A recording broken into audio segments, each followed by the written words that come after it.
सुनिए मार्गशीर्ष पूर्णिमा श्री सत्यनारायण भगवान की व्रत कथा। एक समय की बात है, नैमिषारण्य तीर्थ में सौनकादि 88,000 ऋषियों ने श्री सूत जी से पूछा, हे प्रभु, इस कलयुग में वेद विद्या रहित मनुष्य को प्रभु भक्ति किस प्रकार मिल सकती है तथा उनका उद्धार कैसे होगा। हे मुनि श्रेष्ठ, कोई ऐसा तप बताइए जिससे थोड़े समय में ही पुण्य मिले और मनोवांछित फल भी मिल जाए। इस प्रकार की कथा सुनने की हम इच्छा रखते हैं। सर्व शास्त्रों के ज्ञाता सूत जी बोले, हे वैष्णवों, मैं पूज्य आप सभी ने प्राणियों के हित की बात पूछी है, इसलिए मैं एक श्रेष्ठ व्रत को आप लोगों को बतलाऊंगा जिसे नारद जी ने लक्ष्मी नारायण जी से पूछा था और लक्ष्मीपति ने मुनि श्रेष्ठ नारद जी से कहा था। आप सब इसे ध्यान से सुनिए। एक समय की बात है, योगीराज नारद जी दूसरों के हित की इच्छा लिए अनेकों लोकों में घूमते हुए मृत्यु लोक में आ पहुंचे।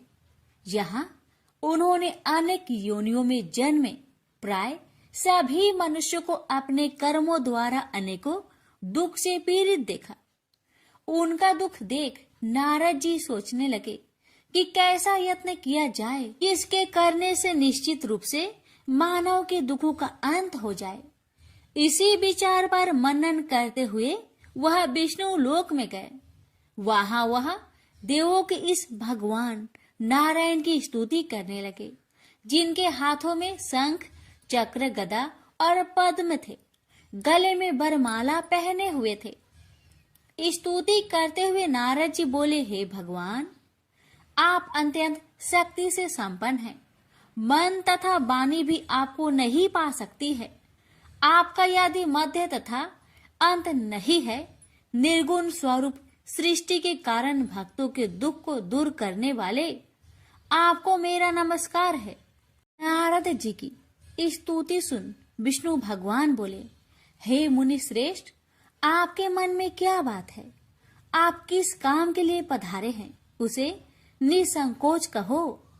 इस पर नारद मुनि बोले कि मृत्यु लोक में अनेक योनियों में जन्मे मनुष्य अपने कर्मों के द्वारा अनेकों दुख से दुखी हो रहे हैं। हे नाथ, आप मुझ पर दया रखते हैं तो बताइए कि वो मनुष्य थोड़े प्रयास से ही अपने दुखों से कैसे छुटकारा पा सकते हैं। श्री हरि बोले, हे नारद, मनुष्य की भलाई के लिए तुमने बहुत ही अच्छी बात पूछी है, जिसके करने से मनुष्य मोह से छूट जाता है। वह बात मैं कहता हूँ, उसे सुनो। स्वर्ग लोक व मृत्यु लोक दोनों में एक दुर्लभ उत्तम व्रत है जो पुण्य देने वाला है। आज प्रेम वश होकर मैं उसे तुमसे कहता हूँ। श्री सत्यनारायण भगवान का यह व्रत अच्छी तरह विधान पूर्वक करके मनुष्य तुरंत ही यहाँ सुख भोग कर मरने पर मोक्ष पाता है। श्री हरि के वचन सुन नारद जी बोले कि उस व्रत का फल क्या है और उसका विधान क्या है। यह व्रत किसने किया था, इस व्रत को किस दिन करना चाहिए, सभी कुछ विस्तार से बताए। नारद की बात सुनकर श्री हरि बोले, दुख व शोक को दूर करने वाला यह व्रत सभी स्थानों पर विजय दिलाने वाला है। मानव को भक्ति व श्रद्धा के साथ शाम को श्री सत्यनारायण की पूजा धर्म में परायण होकर ब्राह्मणों व बंधुओं के साथ करनी चाहिए। भक्ति भाव से ही नैवेद्य केले का फल, घी, दूध और गेहूं का आटा सवाया ले। गेहूं के स्थान पर साठी का आटा, शक्कर तथा गुड़ लेकर वह सभी भक्षण योग्य पदार्थों को मिलाकर भगवान का भोग लगाए। ब्राह्मणों सहित बंधु बांधवों को भी भोजन कराए। उसके बाद स्वयं भोजन करे और भजन कीर्तन के साथ भगवान की भक्ति में लीन हो जाए। इस तरह से सत्यनारायण भगवान का यह व्रत करने पर मनुष्य की सारी इच्छाएं निश्चित रूप से ही पूरी होती है। इस कली काल अर्थात कलयुग में मृत्यु लोक में मोक्ष का यही एक सरल उपाय है। इति श्री सत्यनारायण व्रत कथा प्रथम अध्याय संपूर्ण। श्रीमन नारायणे नारायणे नारायण, भज मन नारायणे नारायणे नारायण। श्री सत्यनारायण भगवान की जय। सूत जी बोले, हे ऋषियों, जिसने पहले समय में इस व्रत को किया था उसका इतिहास कहता हूँ, ध्यान से सुनो। सुंदर काशीपुरी नगरी में एक अत्यंत निर्धन ब्राह्मण रहता था। भूख प्यास से परेशान वह धरती पर घूमता रहता था। ब्राह्मणों से प्रेम करने वाले भगवान ने एक दिन ब्राह्मण का भेष धारण कर उसके पास जाकर पूछा, हे ब्रीप, नित्य दुखी होकर तुम पृथ्वी पर क्यों घूमते हो? दीन ब्राह्मण बोला, मैं निर्धन ब्राह्मण हूँ, भिक्षा के लिए धरती पर घूमता हूँ। हे भगवान, यदि आप इसका कोई उपाय जानते हो तो बताइए। वृद्ध ब्राह्मण कहता है कि सत्यनारायण भगवान मनोवांछित फल देने वाले हैं, इसलिए तुम उनका पूजन करो। इसे करने से निश्चय सभी दुखों से मुक्त हो जाता है। वृद्ध ब्राह्मण बनकर आए सत्यनारायण भगवान उस निर्धन ब्राह्मण को व्रत का सारा विधान बताकर अंतर्ध्यान हो गए। मन ही मन सोचने लगा कि जिस व्रत को वृद्ध ब्राह्मण करने को कह गया है, मैं उसे जरूर करूंगा। यह निश्चय करने के बाद उसे रात में नींद नहीं आई। वह सवेरे उठकर सत्यनारायण भगवान के व्रत का निश्चय कर भिक्षा के लिए चला गया। उस दिन निर्धन ब्राह्मण को भिक्षा में बहुत धन मिला, जिससे उसने बंधु बांधवों के साथ मिलकर श्री सत्यनारायण भगवान का व्रत संपन्न किया। भगवान सत्यनारायण का व्रत संपन्न करने के बाद वह निर्धन ब्राह्मण सभी दुखों से छूट गया और अनेक प्रकार की संपत्तियों से युक्त हो गया। उसी समय से यह ब्राह्मण हर माह इस व्रत को करने लगा। इस तरह से सत्यनारायण भगवान के व्रत को जो भी मनुष्य करेगा वह सभी प्रकार के पापों से छूटकर मोक्ष को प्राप्त होगा। जो मनुष्य इस व्रत को करेगा वह भी सभी दुखों से मुक्त हो जाएगा। सूत जी बोले कि इस तरह से नारद जी से नारायण जी का कहा हुआ श्री सत्यनारायण व्रत को मैंने तुमसे कहा। हे ब्रीपो, मैं अब और क्या कहूँ? ऋषि बोले, हे मुनिवर, संसार में उस ब्रीप से सुनकर और किस किस ने इस व्रत को किया, हम सब इस बात को सुनना चाहते हैं। इसके लिए हमारे मन में श्रद्धा का भाव है। सूत जी बोले, हे मुनियों, जिसने इस व्रत को किया है वह सब सुनो। एक समय वही ब्रीप धन व ऐश्वर्य के अनुसार अपने बंधु बांधवों के साथ इस व्रत को करने को तैयार हुआ। उसी समय एक लकड़ी बेचने वाला बूढ़ा आदमी आया और लकड़ियां बाहर रखकर अंदर ब्राह्मण के घर में गया। प्यास से दुखी वह लकड़हारा उनको व्रत करते देख ब्रीप को नमस्कार कर पूछने लगा कि आप यह क्या कर रहे हैं तथा इसे करने से क्या फल मिलेगा, कृपया मुझे भी बताइए। ब्राह्मण ने कहा कि सब मनोकामनाओं को पूरा करने वाला यह सत्यनारायण भगवान का व्रत है। इनकी कृपा से ही मेरे घर में धन्य धान्य आदि की वृद्धि हुई है। ब्रीप से सत्यनारायण व्रत के कथा के बारे में जानकर लकड़हारा बहुत प्रसन्न हुआ। चरणामृत लेकर वह प्रसाद खाने के बाद वह अपने घर गया। लकड़हारे ने अपने मन में संकल्प किया कि आज लकड़ी बेचने से जो धन मिलेगा उसी से श्री सत्यनारायण भगवान का उत्तम व्रत करूंगा। मन में इस विचार को ले बूढ़ा आदमी सिर पर लकड़ियां रख उस नगर में बेचने गया जहां धनी लोग ज्यादा रहते थे।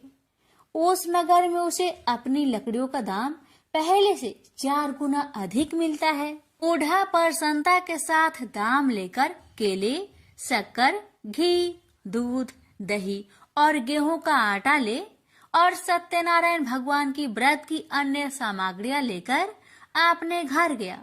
वहां उसने अपने बंधु बांधवों को बुलाकर विधि विधान से सत्यनारायण भगवान का पूजन और व्रत किया।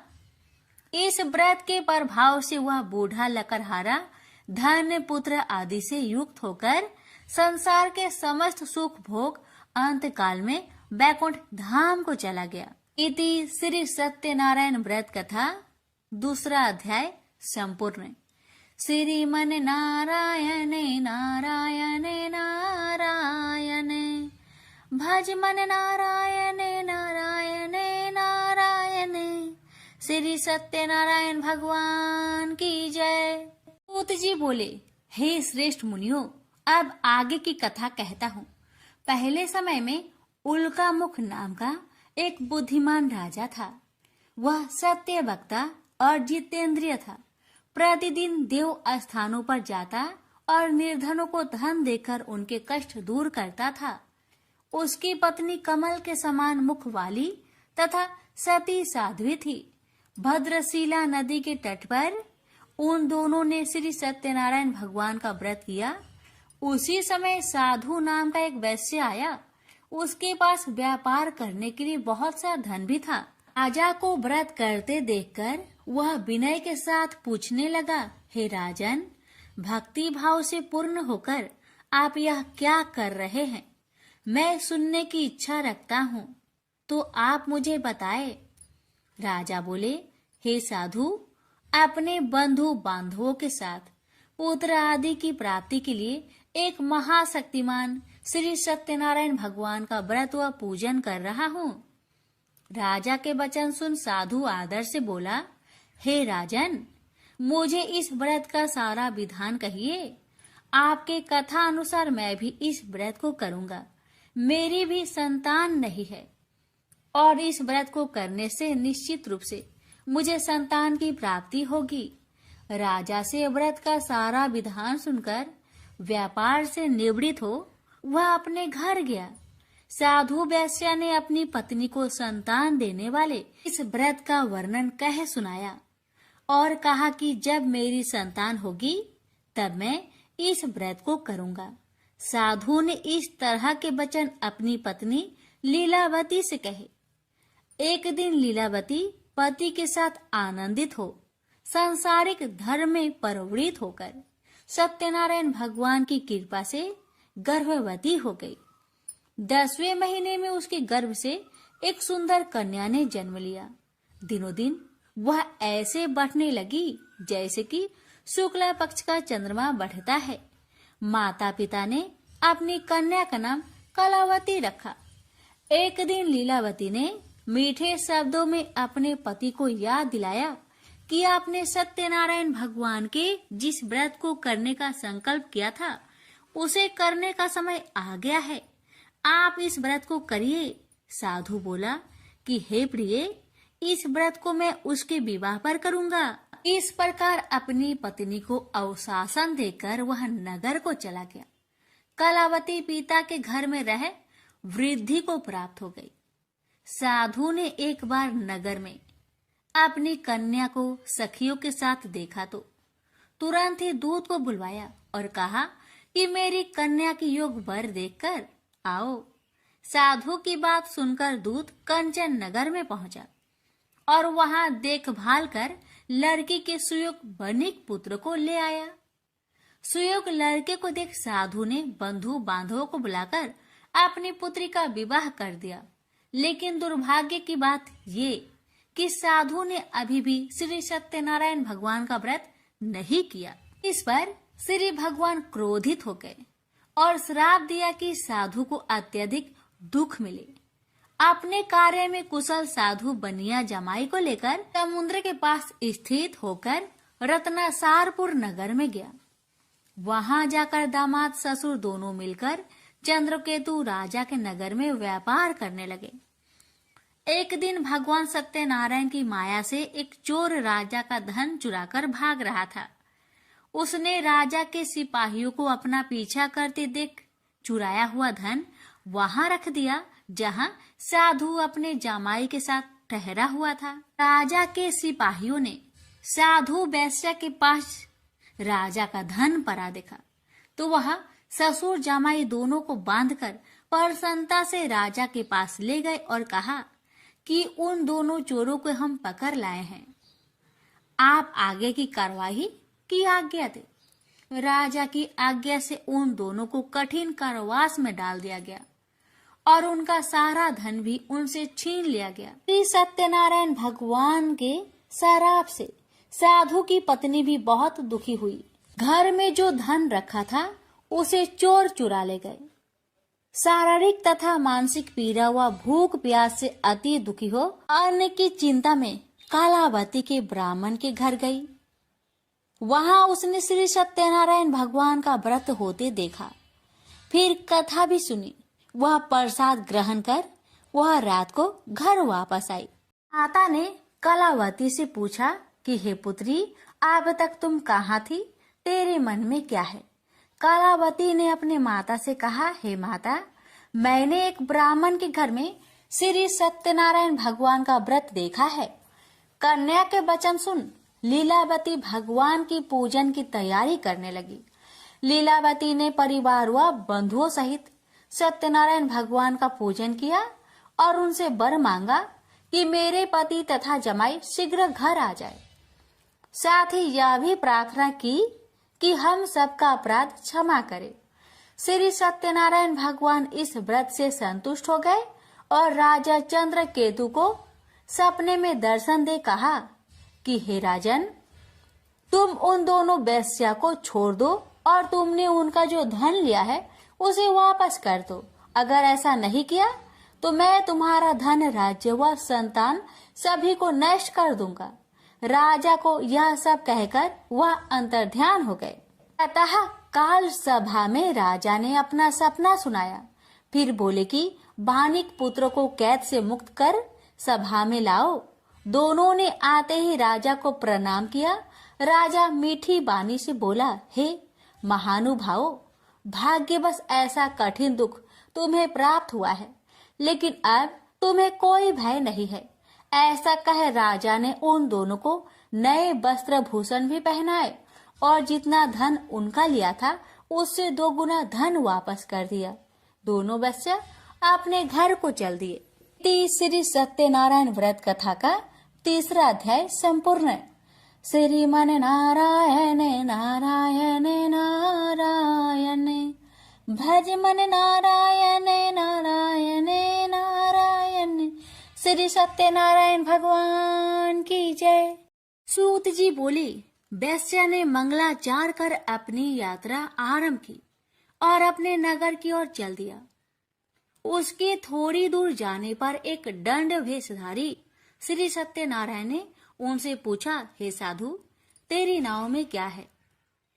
अभिमानी बानिक हंसता हुआ बोला, हे दंडी, आप क्यों पूछते हो? क्या धन लेने की इच्छा है? मेरी नाव में तो बेल व पत्ते भरे हुए हैं। वैसा के कठोर वचन सुन भगवान बोले, तुम्हारा वचन सत्य हो। दंडी ऐसे वचन कहे वहां से दूर चले गए। कुछ दूर जाकर समुद्र के किनारे बैठ गए। दंडी के जाने के बाद साधु वैश्य ने नित्य क्रिया के पश्चात नाव को ऊंची उठते देखकर अचंभा माना और नाव में बेल पत्ते आदि देख वह मूर्छित हो जमीन पर गिर पड़ा। मूर्छा खोलने पर वह अत्यंत शोक में डूब गया। तब उसका दामाद बोला कि आप शोक न मनाए, यह दंडी का श्राप है, इसलिए हमें उनकी शरण में जाना चाहिए, तभी हमारी मनोकामना पूरी होगी। दामाद की बात सुनकर वह दंडी के पास पहुंचा और अत्यंत भक्ति भाव नमस्कार करके बोला, मैंने आपसे जो असत्य वचन कहे थे उनके लिए मुझे क्षमा दे। ऐसा कहकर महान शोकातुर हो रोने लगा। दंडी भगवान बोले, हे बानिक पुत्र, मेरी आज्ञा से बार बार तुम्हें दुख प्राप्त हुआ है, तू मेरी पूजा से विमुख हुआ। साधु बोला, हे भगवान, आपकी माया से ब्रह्मा आदि देवता भी आपके रूप को नहीं जानते, तब मैं अज्ञानी कैसे जान सकता हूँ? आप प्रसन्न होइए, अब मैं सामर्थ्य के अनुसार आपकी पूजा करूंगा।